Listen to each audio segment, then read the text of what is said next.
Between the wall and the fridge. I think that's where I remember seeing it. TJ gets down on his hands and knees and starts picking up the larger pieces. I look back at Carl's spot, then up the stairs.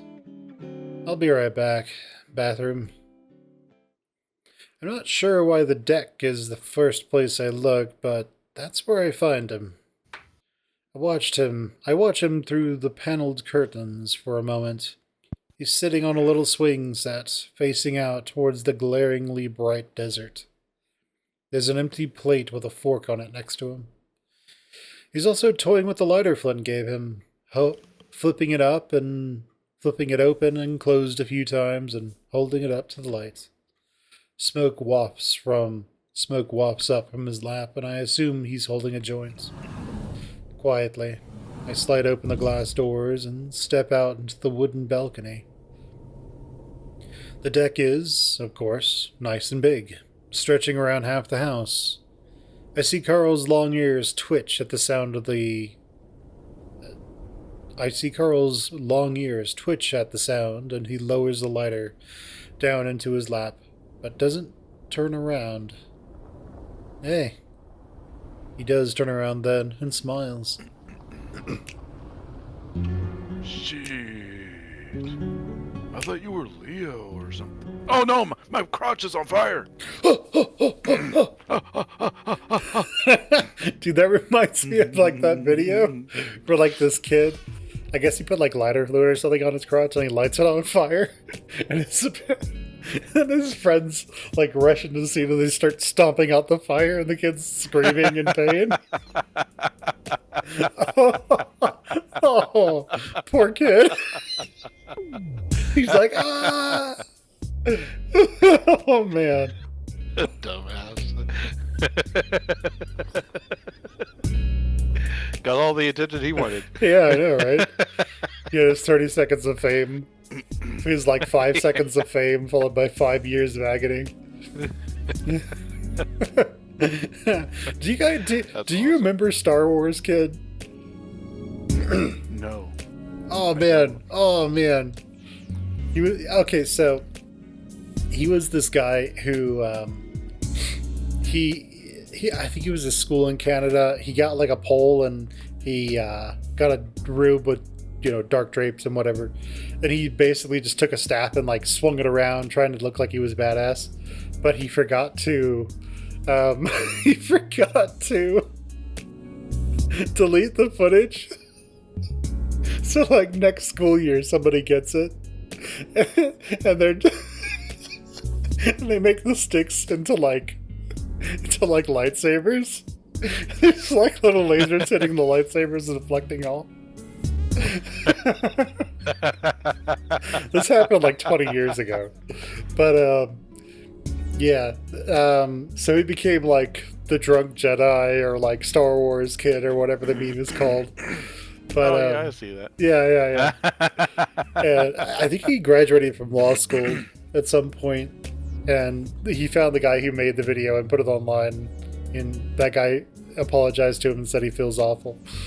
So, everything's cool, but, that's just what that made me think of for some reason. That's funny. Okay. Would have that been a bad thing? Why is Chase high now? Would have that been a bad thing? I look around and just decide to sit next to him on the swing. He'd have pulled me back into the party. I look over at him. He's looking down at his lighter, turning it over in his paw, the hoof portion of his fingers making clacking sounds against the metal. Oh yeah, that's right. He does have like hoof fingers, right? Yeah. Those things always fascinated me, but it seemed like it should make holding things more difficult, but he just managed just fine. Are you okay? Carl huffs out a chuckle and leans his head back against the cushioned backing of the seat. That's a great question. Everyone's always asking me. just seemed really uptight, is all. Carl's demeanor is a lot more relaxed now, obviously. As if to emphasize that I thought, as if to empathize that thought, he takes another hit off his joint and holds his breath for a moment, then lets it out. The pungent smell envelops me. I just don't like being around so many people. You know that. Well, yeah. You were fine around them these past few days. Carl rubs his forehead hard with a paw holding the joint, using his palm. Yeah, well, things weren't about me then. Just felt like a little bit put on the spot. He coughs. Ugh. Gosh! That shit just makes me nervous. Like, can't we just hang out and not make it about me? I don't say anything, annoyed again that I just can't grasp what he means. Am I making you nervous? Am I making you nervous? Carl finally does look at me, then. His massive horns swaying towards me. No, you never do, Chase. I do look away at that point, almost feeling self-conscious at the way he opened up to me. And thanks for trying to get me to talk earlier. It just makes me feel guilty, though. The way people try and include me in things, and then I just disappoint them. But you just don't really force me into shit. Everyone feels like I need to do something. Why can't I just decide that for myself? I push against the ground, making the swing sway a little, trying to think of the right thing to say. I mean, it's good to do stuff, right? You can't just sit around doing nothing forever.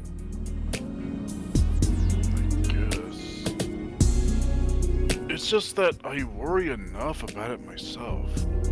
I don't need other people doing it for me. I lean back in the swing for a bit, looking out over the desert. Man, I'm hungry.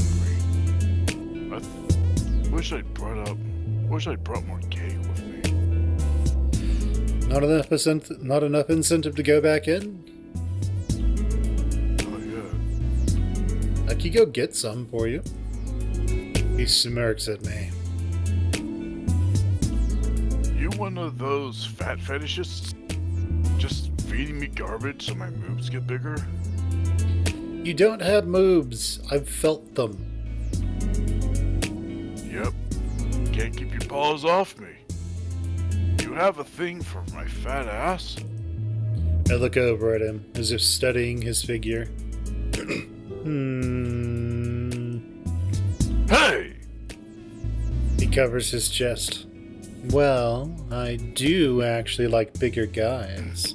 And there's nothing wrong with a little extra weight, especially if it's carried well. He looks at me expectantly. Which you do.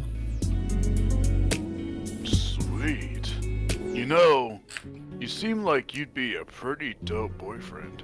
Just feed me cake all day, then get off on the results. I'm about to shoot back with something snarky when a stumbling figure catches my eye. Out on the sun-baked asphalt of the road in front of Carl's house, I see a thin figure, a weasel, I think, running up the road. He stops, panting, falls on his knees before he looks over his shoulder again. His whole body slumps then, like the air's gone out of him, like he's given up on something. He turns around to look back up the road. He's far away, but even from here I can tell he's talking. Carl looks over at my silence, then over at my silence, then down the road where I'm looking. Hmm? Is that Duke? Yeah, that's him. Must be on something. He usually is. Duke finally turns around and starts to cower, his paws up in surrender. His lips are still moving rapidly, reminding me of someone who's trying to say as much as they can before something cuts them off. What do you think? I trail off as Duke suddenly whips his head around to look up at us, then starts pointing up at our balcony. Uh-oh. Let's hope the doors are locked. Carl's chuckling, obviously finding the whole thing hilarious, but I'm a bit more on edge. I don't really feel like he's high. Duke's movements are a lot more focused, more precise, like he's all there. And for some reason it feels like he's looking directly at me. I furrow my brow, watching as the weasel turns towards us, sticking a foot out to take a step. The sound of the sliding glass door wrenching open nearly makes me jump out of my skin.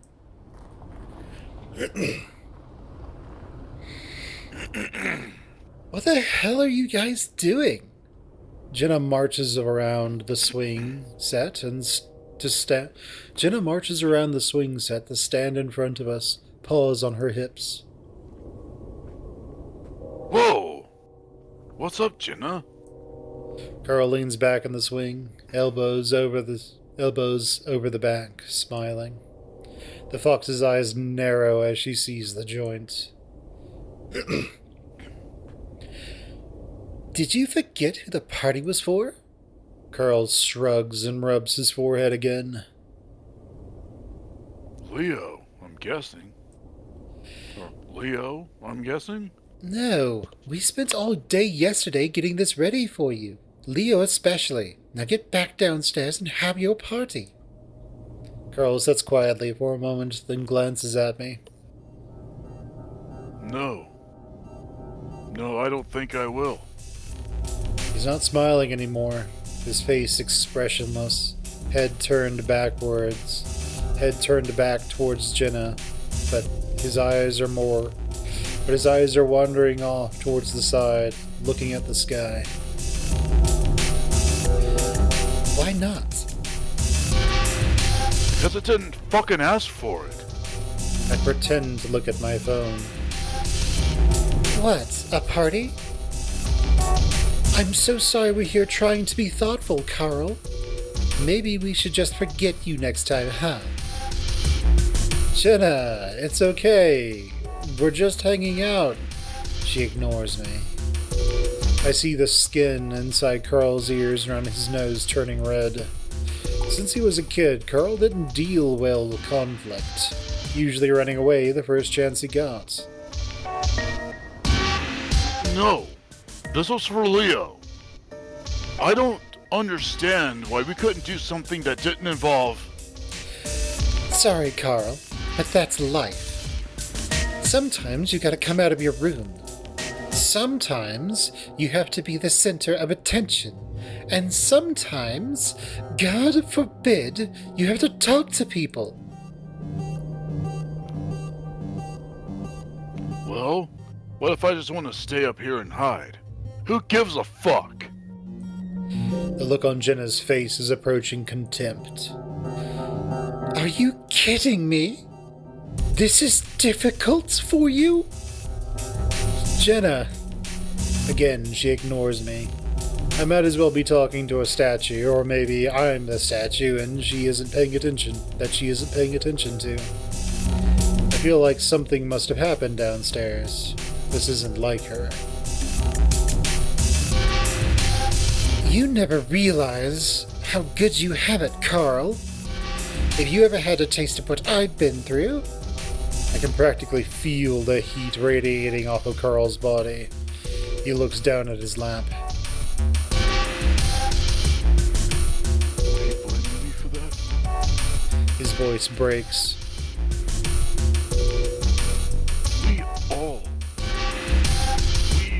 all have our problems. Some easier than others. Carl glances at her, trying to be angry, but I can tell it's not working. You know what kind of shit I have to deal with. Like being rich. No! It's like myself. Oh, how terrible. The one thing you have full control over. No! No! That's so fucking unfair! The quiver in Carl's voice doesn't exactly sound convincing, and the pot doesn't seem to be helping as I can see his fingers shaking. Just like life. Carl's face is bewildered. What the fuck did I do, Jenna? Did I say something wrong earlier? Out of habit, he lifts the joint to his muzzle with his shaking fingers, but then flinches when Jenna steps forward. I guess he thought she was gonna slap him or something, but instead she just reaches forward and plucks the joint from his grasp, right before flicking it back into his face. It hits his nose and Carl flinches again. Without a word, Jenna spins on her heel and opens up the door, even harder than she did the first time. I'm stunned. I haven't seen Jenna that angry since she was in middle school and definitely never at Carl. Carl doesn't say anything, instead rubbing his nose, leaning back in the seat. The insides of his ears are still flushed a deep red. What the fuck was that? I don't know. Something must have happened. That wasn't Jenna. I'll ask Leo about it later. I didn't do anything, did I? I shrug, no words coming to mind. We sit in silence a while, listening to the train horns. Looking down, I see the joint still smoking up from the planks of the floor. Slowly, I lean over and pick it up before holding it out to Carl. He takes it and looks at it for a second, raising his paw. He pauses, then takes a drag before flicking it off the side of the balcony. He lets his head sag, his big horns dipping towards the floor as he closes his eyes. Slowly, I put my arm around his shoulders. He leans into me and doesn't pull away.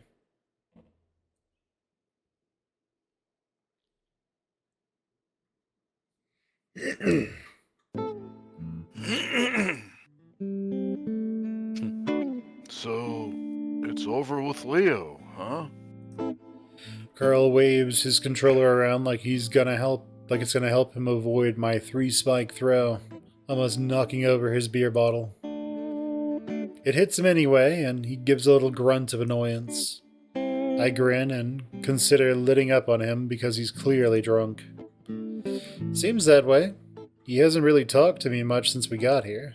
I leave out the part that's probably my fault. Carl lets out a little weird sound as I punch his character. I got apple. I got pineapple. No, I got apple. I got pen. Apple pen. I got pineapple pen. Pineapple apple pen. Pineapple apple pen.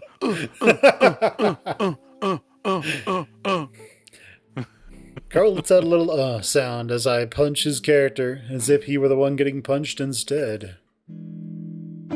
Well, that sucks. Does it suck? He's looking intently at the screen. Still, I get the feeling he's not paying full attention because it's getting easier and easier to nail his character with my combos. I don't really know yet. It's been 3 days.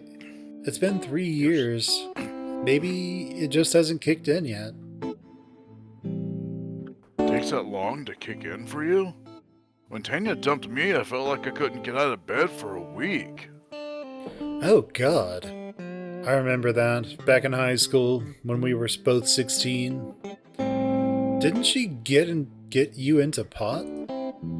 Carl lets out a snort again as I flip kick his demon character in the chin. Yep, and thank Satan for it. I don't know how else I would have gotten over her. Anyway, not to be a dick, but you're better for it. He surprises me with a spin kick that sends my angel character flying across the screen. I focus back on the game and throw a barrage of punches into his demon character's face, sending blood splashing onto the screen. Oh? Well, you know, it's just hard to talk to you and Leah when you guys are being all lovey-dovey and shit. His words are mushy, starting to bleed into one another.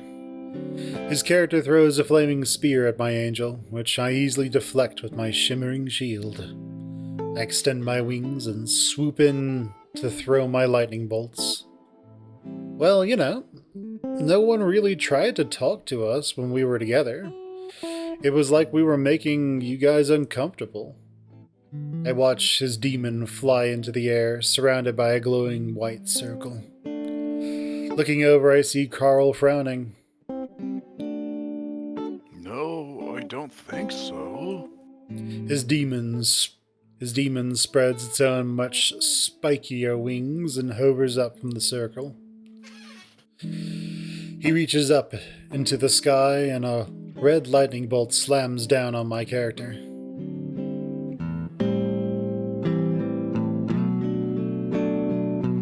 You guys were just kinda self-absorbed. You didn't call me once after you guys started dating. And here I was, thinking Carl never liked conflict. That sentence carried a lot of weight, and a lot of years behind it.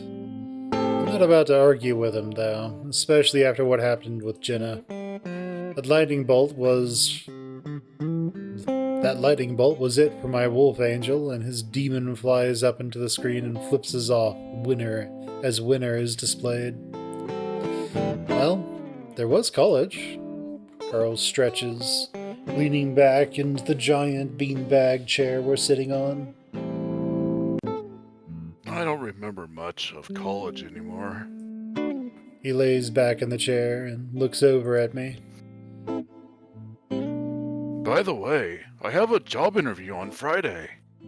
My eyes widen. Don't act so surprised, asshole. He hangs on to the last word with a lisp.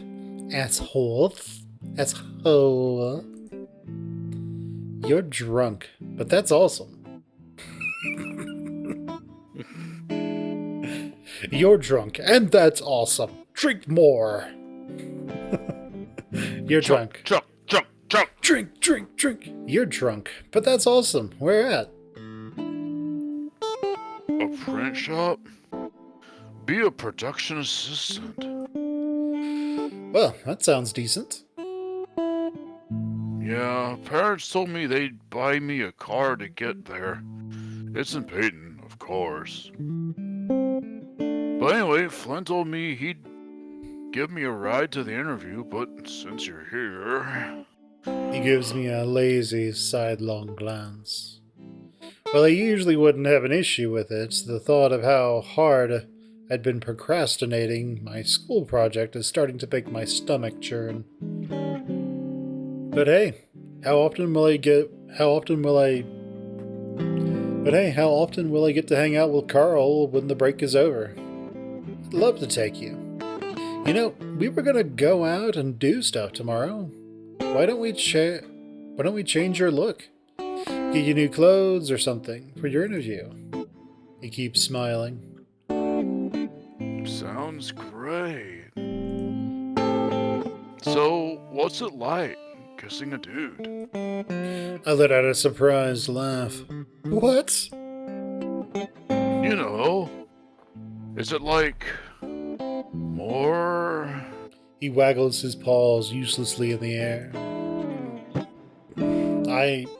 I don't know. you kissed a girl, right? Samantha, right? I think so, but that was like 7th grade. So, was it different? I laugh at him again. I'm pretty sure it's just like kissing a girl, man. You sure? I feel like kissing different species would be even more different. Maybe I've always sort of wanted to know what it's like. He says it slowly, deliberately, trying not to trip over his words while he basically looks at me and says, "Kiss me." Kiss me. Yeah? Kiss me, you special bastard. I say it even slower, because I think I know what Carl's getting at. I can see how guys can be sexy. Carl, are you coming on? Are you coming out to me? He rolls over onto his stomach, facing me fully now. That's a good question. Maybe we can answer it. I'm a little buzzed, but not drunk. Are you asking if you can kiss me? He gazes at me lazily through lidded eyes, looking about ready to fall asleep. Only if you want.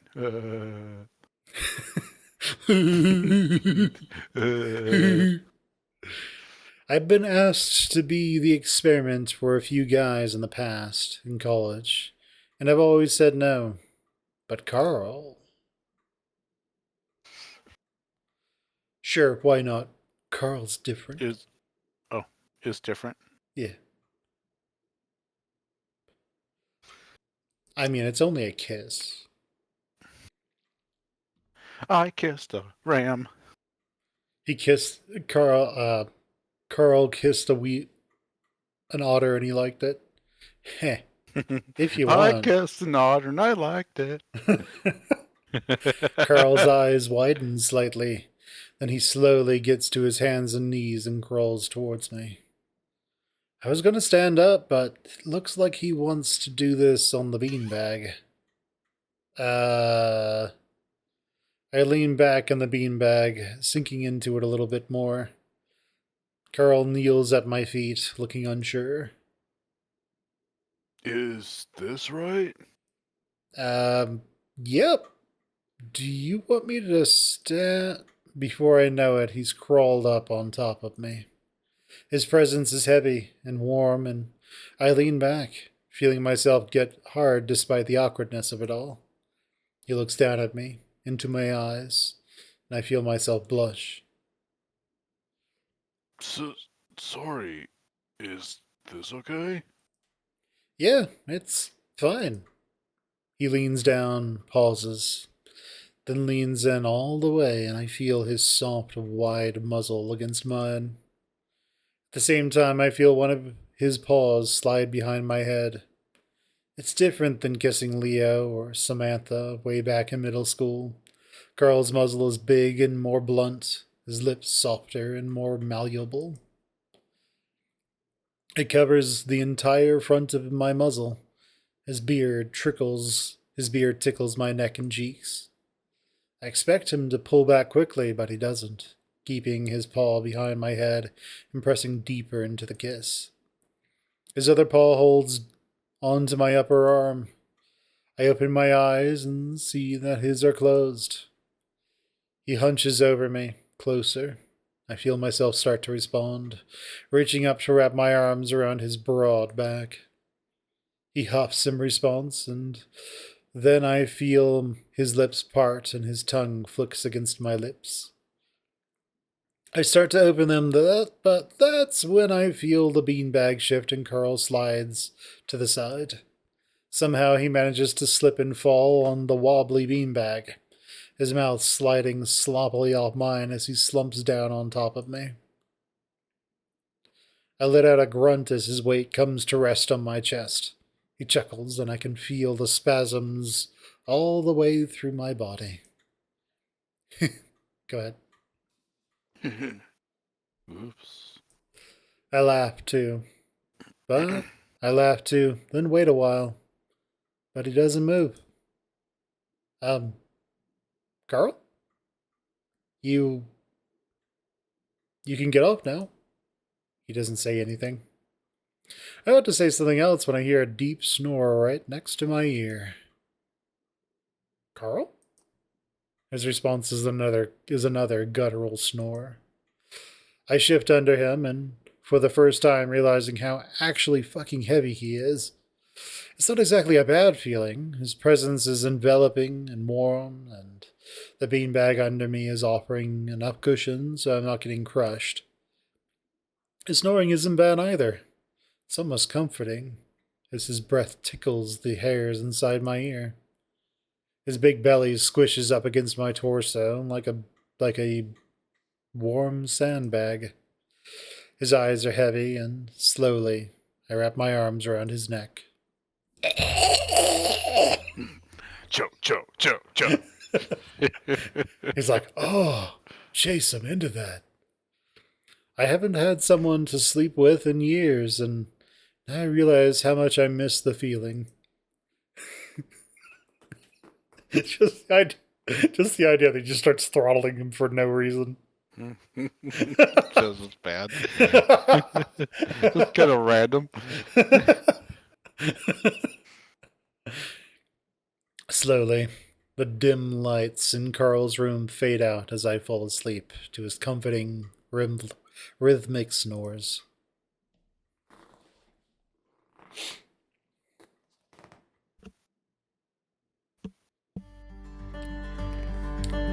Stop! I heave a breath as I chase TJ down and down the dusty street, trying not to pop the water balloon that I'm holding with my claws. You always chase me! TJ's whining again, but I don't care. He's always the funniest one to hit. His crazy speed makes it all the more rewarding. Even though he's a grade lower, he can outrun me easily. I can still keep up with him, though, since he's running around houses and mailboxes. My 4th grade brain is easily able to figure out ways to cut him off. It's not long before I have him backed up against the back of the Benali's trailer home. He does a stupid dance when he's running back and forth, covering his head. Stop! I stick my tongue out to the side of my muzzle, following him back and forth with the balloon I have cocked behind my head. Hold still! No! He finally curls up into a ball against the house, crouching in the dirt in his blue swim trunks. I stop. It's not fun if you're not gonna try to run. He looks up at me between his fingers. You always throw it too hard! Well, he suddenly darts to the right, and I'm ready, hurling the balloon right at his back. It doesn't explode, though, instead smacking against his spotted back with a wet splat. Ow! He skids to a stop, then immediately bends and scoops up the balloon, grinning at how the tables have turned. Uh-oh. I start jogging backwards as TJ heaves back with the balloon, but I don't have anything to worry about. In his excitement, he grips the balloon too hard, and I can see how his claws dimple the rubber before it explodes mid-throw. Water showers his head and dust kicks up as dark spots speckle the ground, just like his fur, I think. He gasps the way cats do whenever they get any water on them, and I point and laugh. I can tell he's deciding whether or not to sulk and cry, and I hold my breath because I don't want the game to end. I think I win him over because he smiles and starts to laugh too. That always happens to me. Well, don't hold it so hard. I wasn't. Yeah, you were. I saw. I see TJ's ears perk and he looks over towards the front of the house. What? That's when I hear it too. Doing with those water balloons. Well, there's like another kid. Well, I guess that could be this person's voice. Don't touch me! Doing with those water balloons? Don't touch me! I'm not touching you. Just give me the fucking balloons. Clint and Jeremy. Carl must have followed us and they saw him out the window. My gut drops to my feet and I feel like I'm gonna pee myself. TJ covers his mouth and I see tears starting to brim in his eyes. I think fast. Go, run, and get Leo. He can help. Before I know it, TJ is tearing across the backyards of the houses, up the block, where Leo's filling water balloons. At least that's where I hope he's going. Slowly I pat around the house, peeking around the corner to the front yard. Carl's standing there. Carl standing with his fists clenched, staring hard, trying to look defiant, but I can tell he's terrified. Multicolored water balloons are scattered around his hooves. He must have been carrying them all in his white tank top. He always wore a shirt when he did water games. So what's the matter, cuntface? We're not gonna hurt ya. Heh, right. Jeremy laughs stupidly at Clint and bends down to pick up a purple water balloon. Clint starts circling around Carl and the ram follows him with his muzzle, nostrils flaring. As he's looking the other way, Jeremy throws the water balloon right at Carl's face. The following the smack of rubber on muzzle, the balloon explodes, showering all three of them with water. Carl whimpers and covers his face. I grip the side of the house, knowing I should do something, but my legs aren't moving. Leave me alone! Carl's doing a good job of not crying, but he's about to. Hey, we're just playing. Clint leans down and picks up another water balloon. That's when Carl makes a break for it, dodging around the bent-over Clint towards the street. Clint's too fast, though, and the ring-tailed cat instantly reaches out and catches Carl by one of his horns. He rides him for a second, jumping on Carl's back before using his long tail to trip the ram up. Carl lands on his stomach with a loud grunt as Clint sits on his back, holding onto his horns. Cunt! He stepped on my tail! Clint grabs both Carl's horns and leans back so far that I can hear his spine cracking. Carl screams in pain and reaches for his horns. With his face pointed at the sky, I can see the tears rolling down his face now. The one eye I can see wide open. The one eye I can see is wide open, and I think he sees me, but my legs still won't move.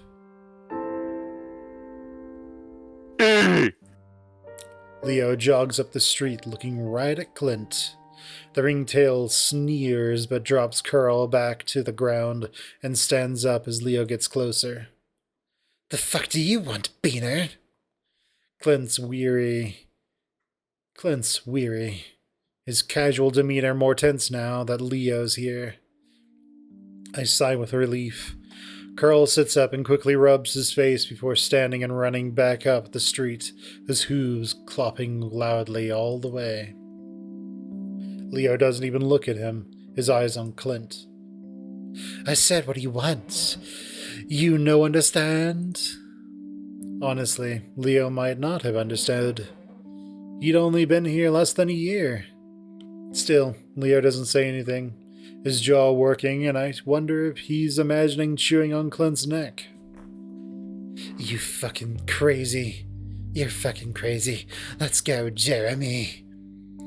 Clint is afraid of Leo, and he'd left us alone ever since the wolf had moved in, at least for the most part. Even though they're both 13, Leo is a head taller and almost twice as wide. Leave them alone. Clint stomps. What? Leave them alone. Forever. Clint looks hesitant, obviously not wanting to stay, but unable to leave now that Leo had thrown out a challenge. Not in front of Jeremy. Or what? Or He thinks for a second. it's not good for you. Painful. I hadn't been paying attention to Jeremy, but I see a sudden movement from behind Leo, followed by another smack of it and a splash. Leo arches back, hissing at the pain from how hard Jeremy had thrown it. The wolf whirls around, one paw rubbing at his back, and he snarls at Jeremy, who points and laughs. Haha, wetback. He doesn't see Clint running at him from behind. Leo! I yelp at his name, and he does turn around only to catch a sucker punch right in the stomach. I can hear the thud along with all the wind, with all the air going out of him, all the way from here. Leo stumbles back and stomps with his paws on his knees, gasping. I wince and cover my eyes, only to pull them back down immediately and see Jeremy leaping on top of Leo from behind and biting his ear. Leo screams in pain, but immediately twists and slams his knee into Jeremy's crotch. Jeremy lets go and lets out his own scream, which Leo puts an end to when he grabs the fox and swings him around by the shirt. Jeremy's forward momentum is brought to a halt as he slams headfirst into an oak tree. He goes down. Clint's scared, his eyes wide as he looks from Leo to Jeremy to the front door. Leo doesn't give him a chance, though, running forward and hitting him with a tackle that slams them both to the ground. I think I hear Clint start to beg, but Leo's fist starts raining down blows on his face. Now all I can hear are crunchy, fleshy thuds as punch after punch hits Clint's face. And now I can hear Leo too. ¿Quieres pelear? No me jodas. The sounds Clint makes goes from snarling to screaming to gurgling, and I cover my ears because it sounds so terrible. Again, I feel like I should stop this. Leo looks like he's in a trance with how focused he is on hurting Clint. But again, I'm too terrified. I run in the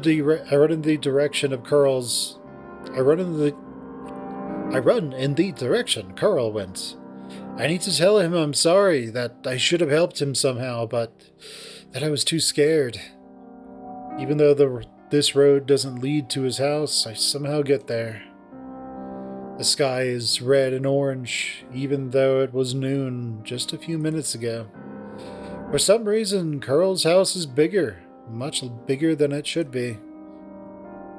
The architecture is pointier, different.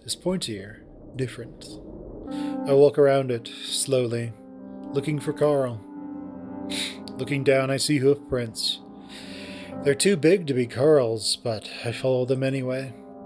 They lead around the back of the house, right up to a wooden set of cellar doors. I reach out to them, even though I feel something terrible welling up inside my stomach. I pull on them, but they're stuck, as if welded shut somehow.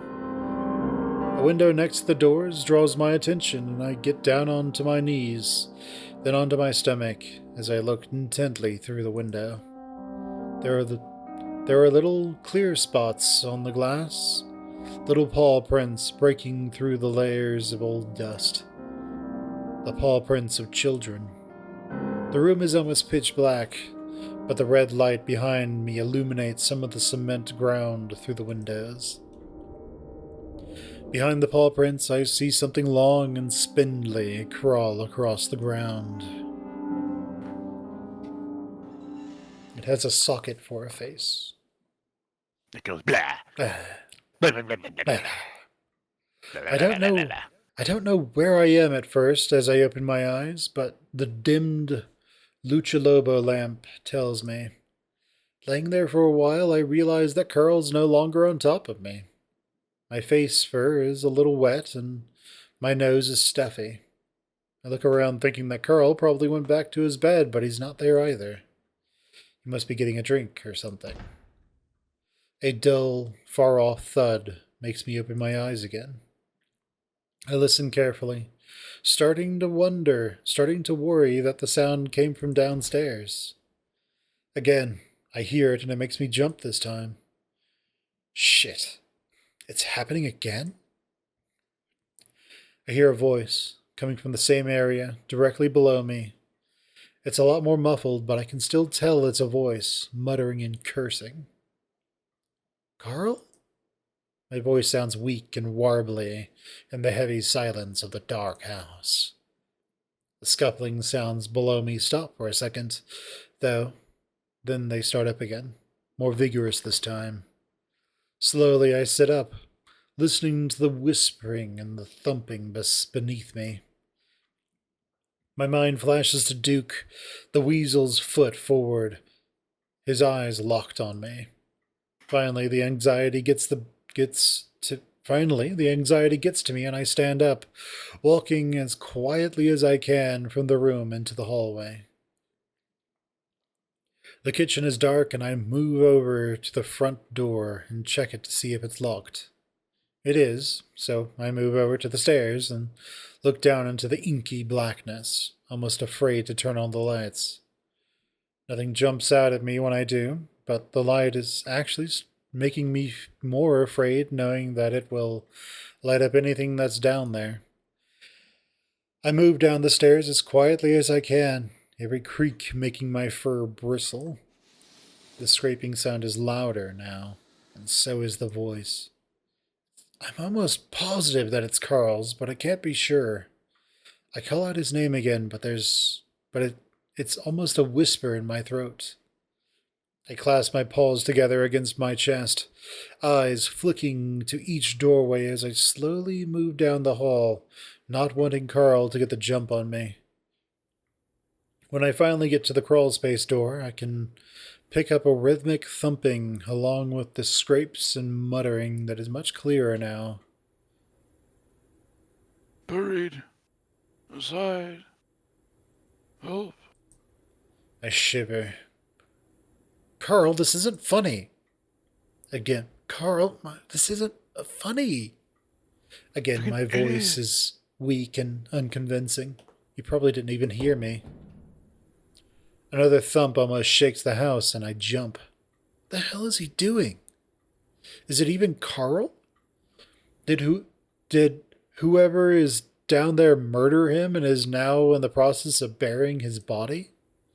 The fear is too much, and I know I have to open the door now and put an end to this stupid prank, or I'm going to call 911 and make everything worse. With each step I take towards the door, it feels like the air is more electrified, the charge making my fur stand on end all over my body. As soon as I touch the tiny knob of the door and start to pull it open, though, the sound stops. I freeze, listening hard. I get the feeling that whatever is down there is doing the exact same thing. Then I hear a series of thuds as whatever it is runs at the door. I fall back and can't help myself from shrieking, landing on my ass and scooting backwards, my paws and feet. The door flies open and I'm face to face with a dusty Carl. Carl, what the fuck? I scream at him, my chest heaving as I clutch it, like I'm about to have a heart attack. He looks confused, looking around, then back at me, breathing hard himself.